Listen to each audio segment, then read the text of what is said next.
إذا أنت كل حاجاتي فالرسالة منك إيه حاجة واحدة بس أنا محتاجها اليوم، ساعة خلني أقضيها بقربك، لأن فيها في كل دقيقة راح أعيش حياة مختلفة، في كل دقيقة راح أعيش إحساس مختلف.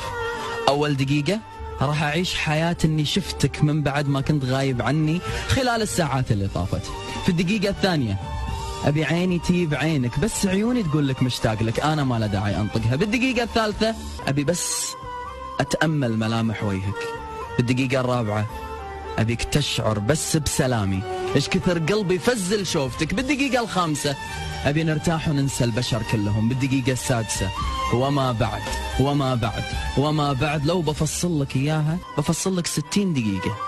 في كل دقيقة حياة مختلفة بقربك، حياة مختلفة كملتني فيها، حاجات يت من بعدك أنت والسبب رسالة. فأرجوك خلني أعيش هذا الإحساس.